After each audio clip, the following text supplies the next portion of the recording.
Ada ruang di dalam dirimu yang tidak tersentuh oleh waktu. Di sana, 7 ayat Al-Fatihah bukan lagi sebatas kata-kata, melainkan DNA ruhani yang menyusun hakikat daripada keberadaan dirimu. Tapi sayangnya hanya segelintir manusia yang menyadarinya, bahwa setiap huruf di dalam surat ini adalah kode genetik ilahi. Inikah rahasia yang membuat para nabi dan juga para wali bisa berjalan di antara dimensi langit dan bumi.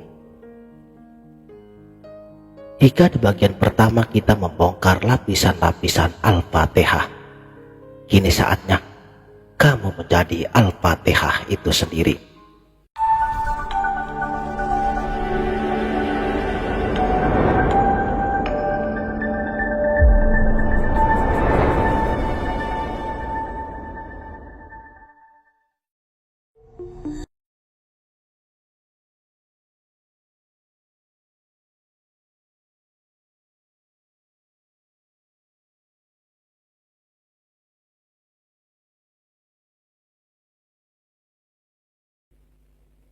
Bismillahirrahmanirrahim. Assalamualaikum warahmatullahi wabarakatuh. Salam sang sejati. Pernahkah kamu bertanya, mengapa Al-Fatihah disebut Ummul Kitab? Bukan hanya karena ia induk Al-Quran, tapi karena ia adalah cetak biru penciptaanmu. Setiap hurufnya adalah untayan cahaya yang merajut tubuh halusmu dari nafs hingga roh. Seperti halnya DNA fisikmu tersusun dari kode A, T, C, dan G, maka DNA ruhanimu tersusun dari kode Ba, Sin, Mim, dan Alif.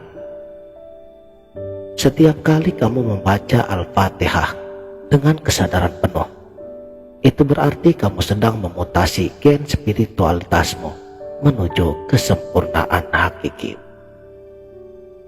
Tapi ini bukan proses biasa. Ini adalah revolusi kesadaran yang menghancurkan belenggu kemanusiaanmu.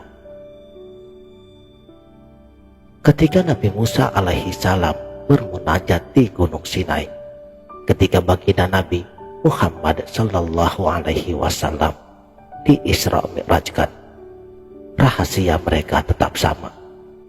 Karena sejatinya Al-Fatihah bukan hanya sekedar untuk dibaca, tetapi dihidupkan sebagai frekuensi yang menyelaraskan qalbumu dengan arsy ilahi. Dengarkan ini baik-baik. Setiap ayat Al-Fatihah memiliki frekuensi spesifik yang bisa menggetarkan 7 lapisan tubuh energimu. Bismillah menggetarkan tubuh fisikmu. Ar-Rahman dan Ar-Rahim mengaktifkan energi hatimu. Malik Yaumiddin membersihkan aura mentalmu sampai kepada Ghairil Maghdubi yang membuka pintu dimensi sir, tempat di mana kamu dan dia hanya satu nafas. Allah Subhanahu wa Ta'ala telah berfirman, Inni ja'ilun fil ardi khalifah. Tapi tahukah kamu bahwa makna sejati daripada khalifah ada di dalam surat Al-Fatihah? Setiap kali kamu membaca Iyyaka na'budu, sebenarnya kamu sedang mengklaim hakikat kekhalifahanmu, dan kamu adalah cermin sempurna yang memantulkan sifat-sifat Allah di muka bumi ini. Lihatlah, Ar-Rahman dan Ar-Rahim adalah sifat mengasihinya. Maka setiap kali kamu menunjukkan kasih dan sayang tanpa syarat, itu berarti kamu sedang menghidupkan ayat kedua di dalam dirimu. Malik Yaumiddin adalah sifat maha menguasai. Maka ketika kamu melepaskan kontrol atas hidupmu dan berserah total hanya kepadanya, itu berarti kamu sedang menyelaraskan diri dengan ayat yang ketiga ini.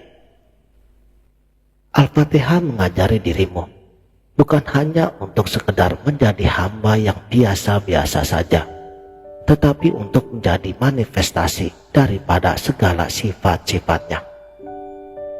Inilah makna tersembunyi daripada ihdinas siratal mustaqim. Jadi, jalan yang lurus itu adalah proses penyelarasan dirimu dengan Asmaul Husna, hingga tak ada lagi jarak dengan segala kehendaknya. Di sini, kamu tidak lagi meminta, karena segala permintaanmu sudah menyatu dengan Sang Maha Pemberi segalanya. Saudaraku, sang sejati, Al-Fatihah adalah jembatan antara zaman azali, keabadian tanpa awal, dan zaman abadi, keabadian tanpa akhir. Jadi setiap kali kamu membacanya dengan khusyuk, kamu sedang melangkah keluar dari kurungan waktu duniawi. Ihdinas siratal mustaqim bukan sekedar permintaan biasa, tapi perintah untuk menyelaraskan garis hidupmu dengan garis takdir ilahi. Seperti dua sungai yang akhirnya menyatu di lautan. Rasulullah Shallallahu Alaihi Wasallam bersabda, barang siapa membaca Al-Fatihah, maka ia telah diberi pahala seperti pahala orang yang membaca 2/3 Al-Quran. Tapi di tingkatan hakikat, ini bukan soal tentang pahala. Ini tentang hukum resonansi. Al-Fatihah sebagai induk frekuensi yang mengandung seluruh getaran Al-Quran. Membacanya dengan kesadaran penuh sama dengan menyelami seluruh samudra makna Al-Quran yang terdiri kurang lebih 6.236 ayat. Dan inilah rahasia yang hanya dipahami oleh para ahli mi'raj ruhani. Setiap kata di dalam Al-Fatihah adalah tangga menuju makom tingkatan tertentu. Ar-Rahman membawamu ke makom Rahman. Ar-Rahim mengangkatmu ke makom penyayang. Malik Yaumiddin adalah gerbang menuju makom kekuasaan mutlak. Sampai akhirnya, amin, yang kamu ucapkan setelah Fatihah bukanlah sebagai kata penutup, melainkan stempel pengesahan bahwa seluruh dirimu telah bersaksi atas kebenaran ayat-ayatnya. Mengapa Al-Fatihah dibaca 17 kali sehari di dalam sholat? Ini juga bukan angka sembarangan. 17 adalah jumlah rakaat sholat, tapi dalam dimensi hakikat, 17 adalah kode untuk menyelaraskan 7 lapisan diri dengan 10 sifat ilahi, Asmaul Husna yang utama. Setiap kali kamu membaca Al-Fatihah di dalam sholatmu, kamu sedang membangun menara cahaya yang menghubungkan dirimu dengan arsy. Dan kalimat Maliki Yaumiddin, hari pembalasan, di dalam ayat ini bukan hanya tentang negeri akhirat. Ia adalah momen sekarang, detik ini juga, di mana kamu bisa mengalami kiamat kecil dengan mematikan ego dirimu. Jadi setiap kali kamu benar-benar pasrah, bertawakal, kamu sedang mengalami Yaumiddin dalam skala mikro. Inilah yang disebut para sufi sebagai mati sebelum mati. Dan tahukah kamu bahwa frekuensi Al-Fatihah yang dibaca dengan benar dapat merobek tabir waktu? Mereka yang menghayati Al-Fatihah hingga ke tulang sumsumnya akan melihat masa lalu, kini, dan masa depan sebagai satu titik yang sama. Titik di mana dia bersemayam. terjadi. Setelah semua lapisan terkuak, setelah semua teknik telah kamu kuasai, Al-Fatihah akan menuntutmu pada puncaknya. La takhaf wa la tahzan. Jangan takut dan jangan bersedih. Karena di sini kamu harus meluburkan diri sepenuhnya. Dan pada ayat ke-7, ghairil maghdubi adalah medan perang terakhirmu. Maghdub dimurkai adalah metafora untuk mereka yang masih terperangkap kemarahan pada takdirnya. Sedangkan dhalin itu tersesat adalah mereka yang terlena dalam ilusi dirinya. Tapi bagi yang berhasil melampaui kedua ayat ini, maka ayat yang ke-7 akan menjadi pintu fana, tempat di mana bahkan konsep aku membaca Al-Fatihah itu pun akan musnah.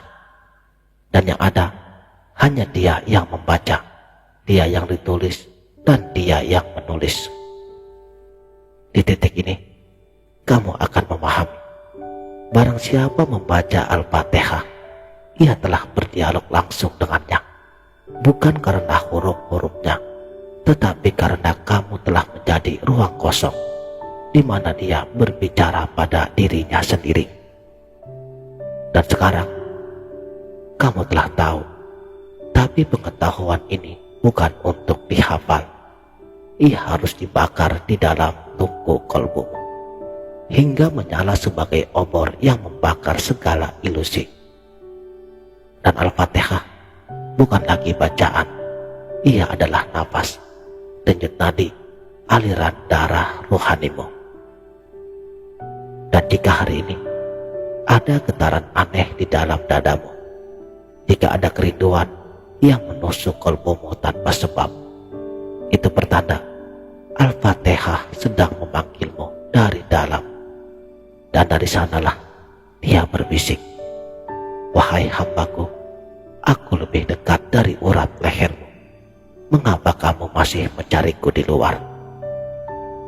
Maka berhentilah, tariklah nafasmu, dan di keheningan antara dua napas itu, bacalah Al-Fatihah dengan penuh kesadaran, bukan hanya sebatas mulut, tetapi dengan lubuk jiwamu yang paling terdalam. Di sana, di kedalaman jiwamu yang tak tersentuh dunia, kamu akan menemukan cahaya yang tak pernah padam. Inilah akhir bagian kedua, tapi hakikatnya ini adalah awal, karena perjalanan Al-Fatihah tidak berujung. Ia seperti spiral yang naik mengantarkanmu dari makna ke makna dan dibalik makna, hingga kamu tersungkur dalam keheningan yang berbicara, bahkan lebih nyaring daripada ribuan kata. Demikianlah, wallahu a'lamu bishawab. Mudah-mudahan video ini bermanfaat dunia dan akhirat. Wassalamualaikum warahmatullahi wabarakatuh.